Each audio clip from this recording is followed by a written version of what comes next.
కాంగ్రెస్ జిల్లా youth Congress committee ప్రధాన కార్యదర్శి అజీం పదవికి రాజీనామా చేశారు. తన రాజీనామా పత్రాన్ని విడుదల చేశారు.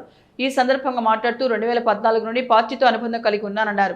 పార్టీ బలోపేతం చేయడానికి అవిశ్రాంతంగా కృషి చేశారన్నారు. ప్రస్తుత మున్సిపల్ ఎన్నికల్లో నాకు బీఫామ్ నిరాకరించబడటం చాలా బాధాకరమన్నారు. దయచేసి నా రాజీనామాను ఆమోదించి వీలైనంత త్వరగా నన్ను నా బాధ్యతల నుండి తప్పించవలసిందిగా కోరారు.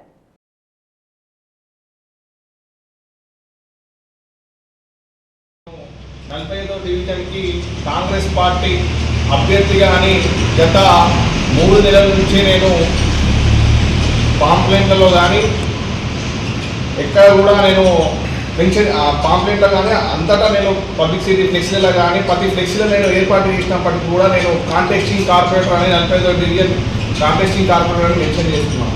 కానీ కాంగ్రెస్ నాయకులు కానీ కాంగ్రెస్ సంబంధించిన ఇన్ఛార్జీలు కానీ ఎక్కడ కూడా అబ్జెక్షన్ చేయలేదు.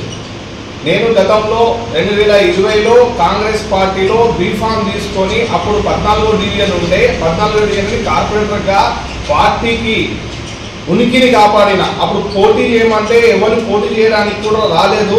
అయినప్పటికీ కూడా కాంగ్రెస్ పార్టీని ఉనికి కాపాడుతున్న అప్పుడు నేను పోటీ చేయడం జరిగింది. ఆ రోజు నుంచి ఈ రోజు వరకు నేను కష్టపడుకుంటా డివిజన్లో ప్రతి సమస్యపై నేను పోరాడుతూ ప్రతి సమస్య నాకు తెలిసినప్పటికీ కూడా ఆ వ్యక్తి టీఆర్ఎస్ పార్టీ అధికారంలో ఉన్నప్పటికీ కూడా ఆ వ్యక్తి ఓడిపోయినప్పటికీ కూడా ఆ వ్యక్తిని అక్కడ టీఆర్ఎస్లో వేరే వాళ్ళు జాయిన్ అయినారు. ఆ వ్యక్తికి టీఆర్ఎస్ సంబంధించిన టికెట్ కూడా లేదు. ఆ వ్యక్తికి ఎలాంటి రాజకీయ భవిష్యత్తు లేదు. ఏదైతే అధికారంలో ఉన్నదో ఆ అధికారంలో జాయిన్ అయితే భవిష్యత్తు ఉండాలన్న ఉద్దేశంతో కాంగ్రెస్ పార్టీలో వెల్చెల రాజేందర్ రావు మాయమాటలు చెప్పి జాయిన్ కావడం